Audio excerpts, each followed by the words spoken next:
राधे राधे मित्रों, आप सभी कैसे हैं। उम्मीद करती हूँ आप लोग बहुत मस्त, तंदुरुस्त और ज़बरदस्त होंगे और आपकी पढ़ाई भी बहुत मस्त चल रही होगी।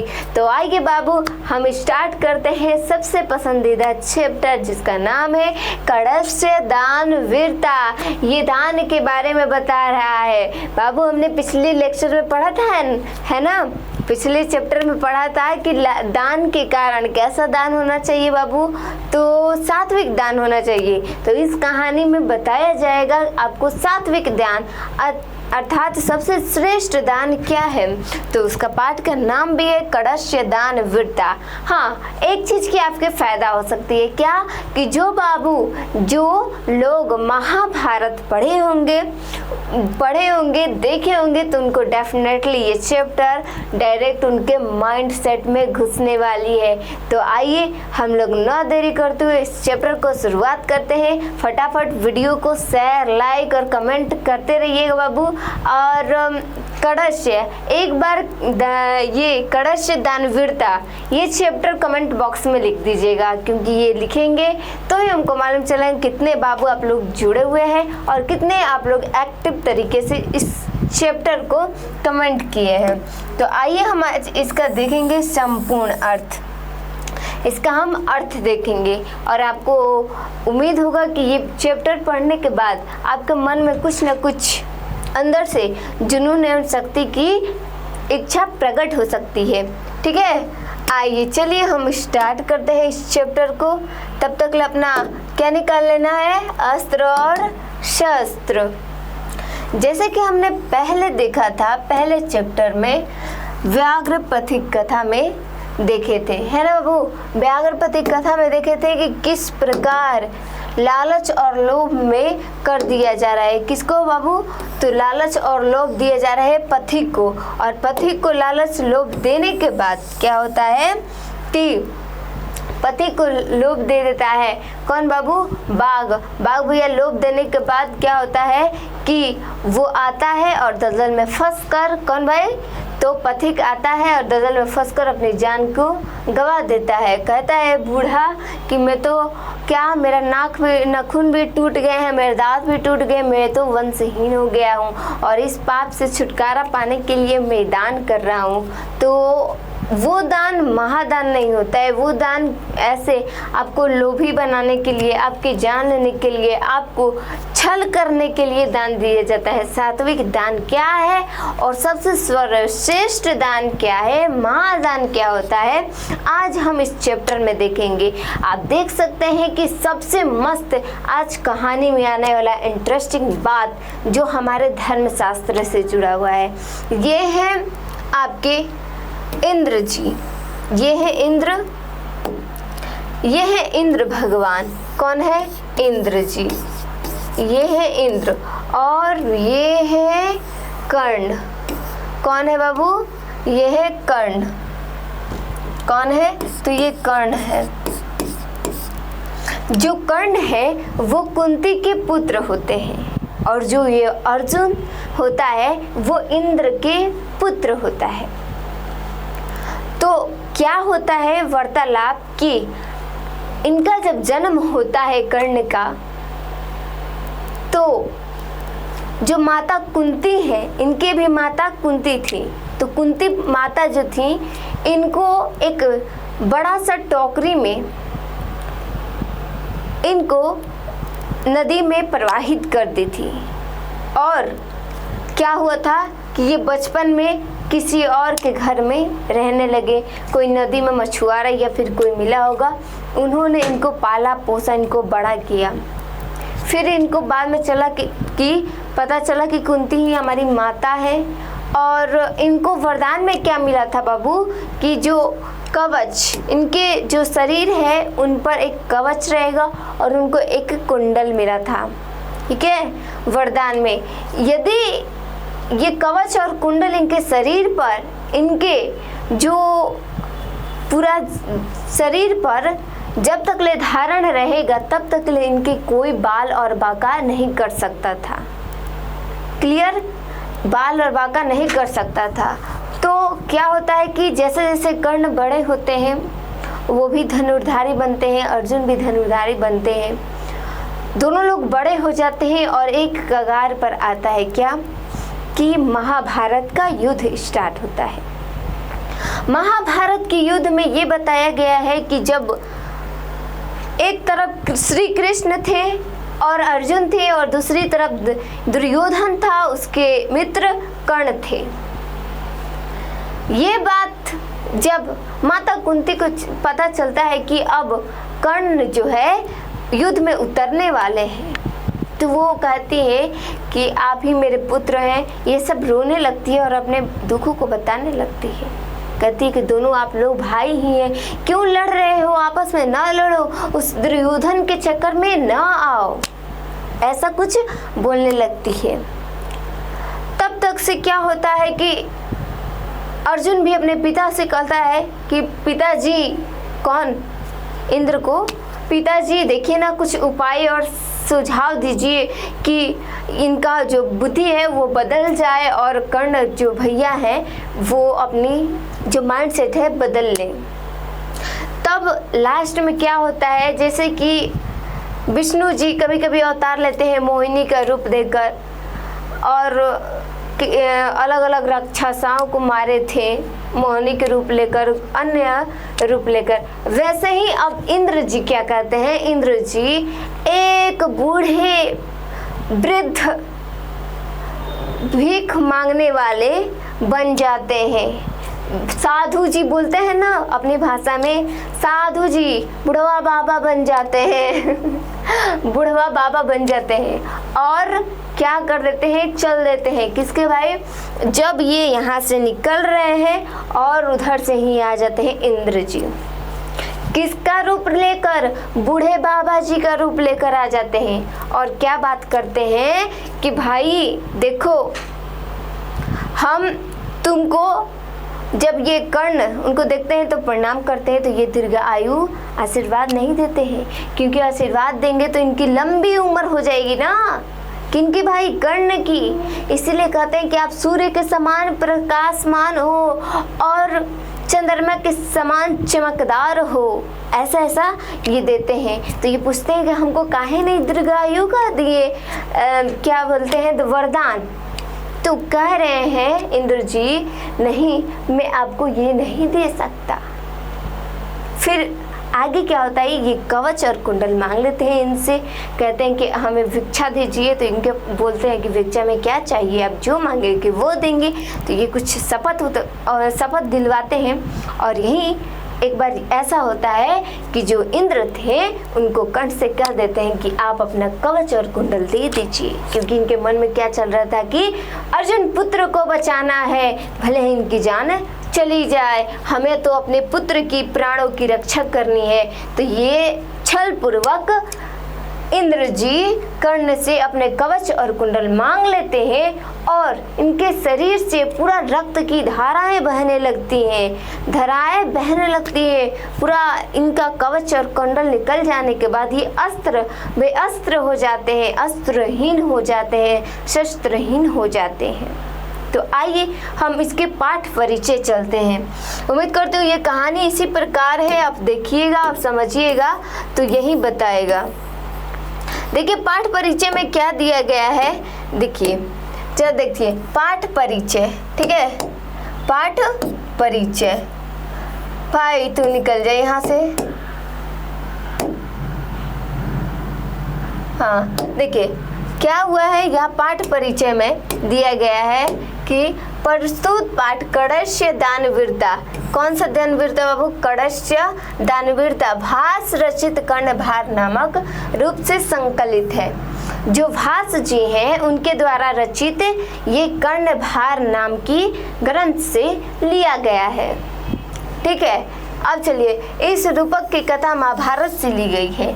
ये जो रूपक प्रदान किया गया है वो महाभारत से लिया गया है। जो महाभारत हम लोग देखते हैं ना, वही महाभारत से लिया गया है। कुछ बच्चे ऐसे भी होंगे कि महाभारत खत्म भी कर दिए होंगे पढ़कर, पढ़ने वाले बुद्धिजीवी हमेशा पढ़ते ही रहते हैं। और देखिए महाभारत से ली गई है। लड़ाई में कुंती पुत्र कर्ण ने कौरव पक्ष की ओर से युद्ध किया था।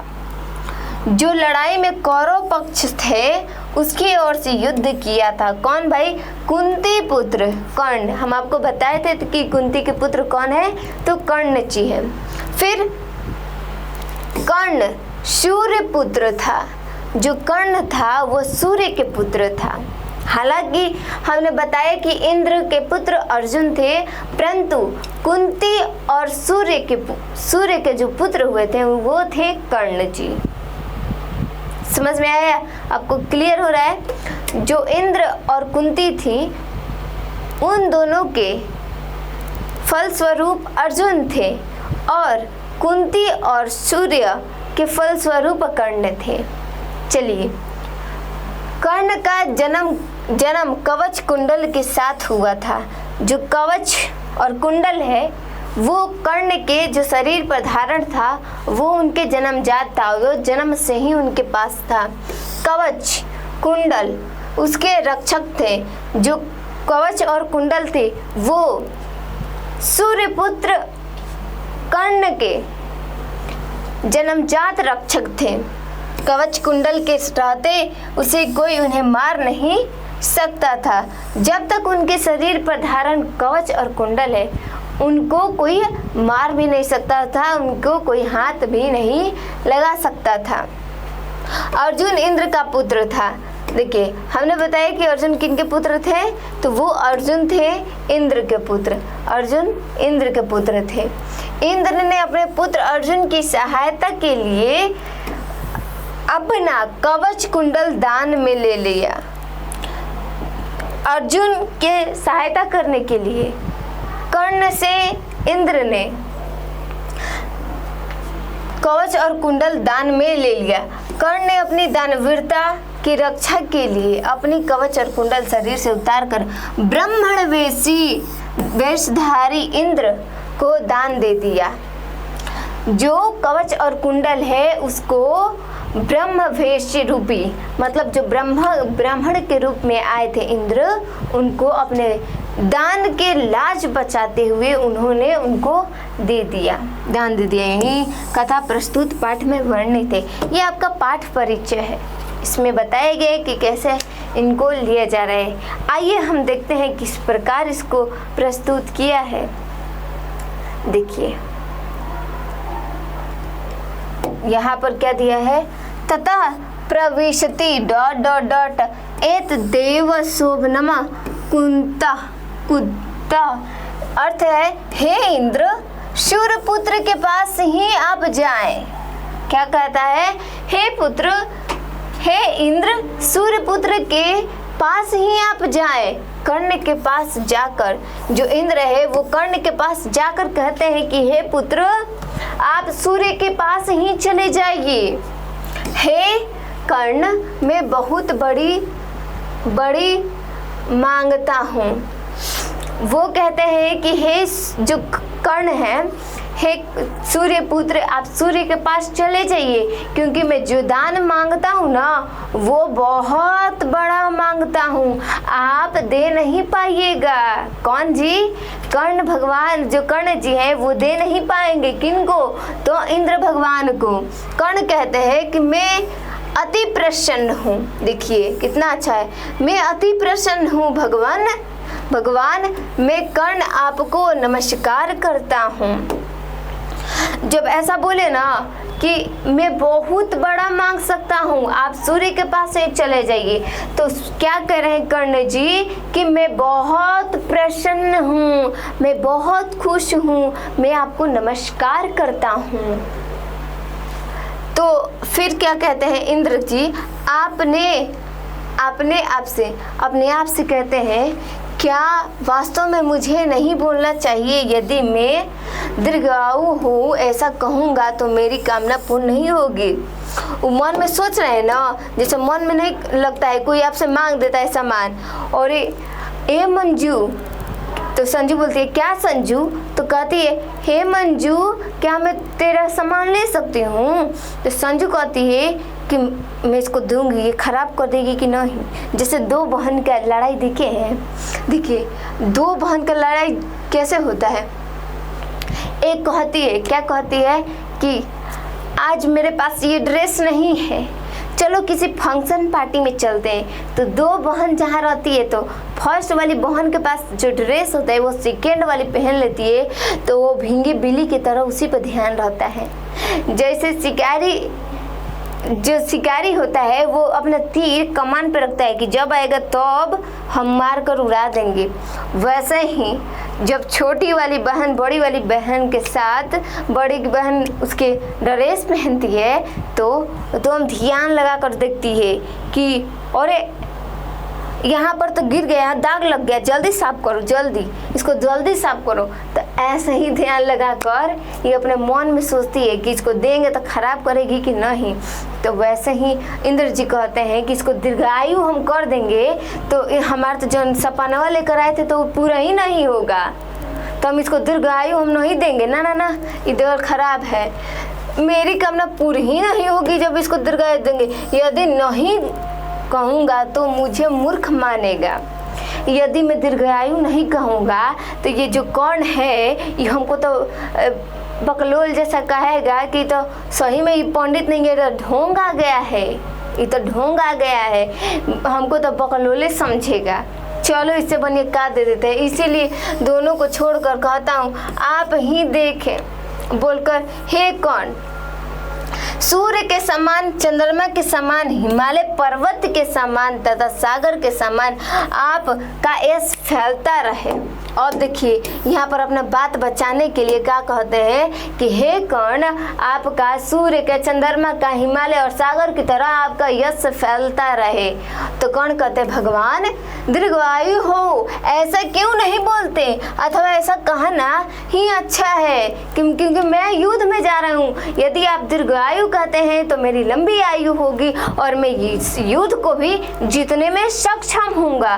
परंतु ऐसा मन में तो उनका नहीं चल रहा था, ऐसा हम कर्ण कहते हैं। चलिए अब अगला देखिए क्या कह रहा है स्लाइड पर। अब देखिए, धर्मो ही यन्ते पुरुषेण साध्यो भुजगंजी हवा चपला नृप श्रिय तस्मात् प्रजापालना मात्र बुद्ध्या हेतेषु देहसु गुणा धरयन्ते।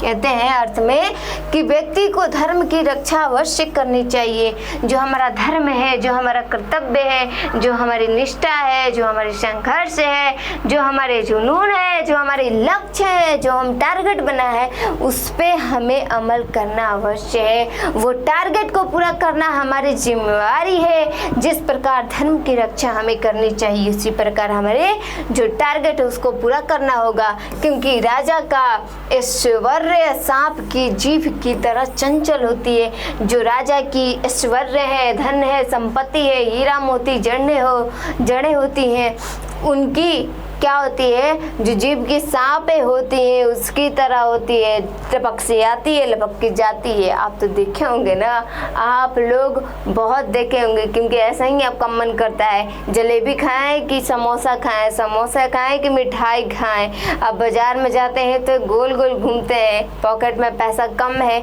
अब हम क्या करें, जलेबी खाएं कि समोसे खाएं, दोनों तो मन कर रहा है, इसको खाएं उसको खाएं।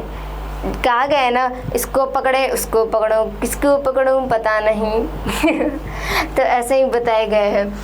अब क्या होता है, इसलिए प्रजा पालक करने वाले राजा प्राण देकर भी प्रजा की रक्षा करते हैं। जो प्रजा होती है उनके लिए जो राजा होता है अपने प्राण भी देकर उनकी रक्षा करते हैं तथा यश धारण करते हैं। यश यानी अपने जय जयकार प्राप्त करते हैं। अतः कर्ण के कहने का भाव यह है कि धन या ऐश्वर्य तो आते जाते रह जाते हैं, किंतु यश अथवा सकर्म चिरकाल तक कायम रहता है। जो यश है, ऐश्वर्य, जो धन है, वो तो बहुत छोटे समय के लिए ही रहेंगे, ऐसा कर्ण का मानना है। कहते हैं कर्ण, इस स्लाइड में कहा गया है कि जो राजा होते हैं उनके पास बहुत सारा धन होता है, बहुत सारी उनके पास दौलतें होती हैं, परंतु वो दौलतें किस काम की, जो हम अपने प्रजा को रक्षा ही नहीं कर सकते हैं, उसी प्रकार सोचते हैं कर्ण जी कि मेरे पास ये कवच और कुंडल रहकर भी क्या करेगा, आज रहेगा और कल नहीं भी रहेगा, इसीलिए मैं इससे अच्छा है कि दान करके कुछ यश ही पालूं। तो इसी प्रकार वो अपना दान कर देते हैं। क्लियर? आप लोगों को समझ में आया? चलिए अगला हम लेक्चर में लेकर आएंगे इसके अगले वाला एपिसोड। तब तक लिए आप लोग बने रहिए इस फिजिक्स पढ़ना प्लेटफॉर्म पे। बहुत सारा कमेंट, बहुत सारा प्यार दुलार करते रहिए और सब्सक्राइब करना इस चैनल को ना भूलें, क्योंकि सब्सक्राइब करेंगे तो हर नोटिफिकेशन, हर बेल आइकन की घंटी आप पे सबसे पहले बजेगी। तब तक के लिए आपको best of luck. Radhe Radhe.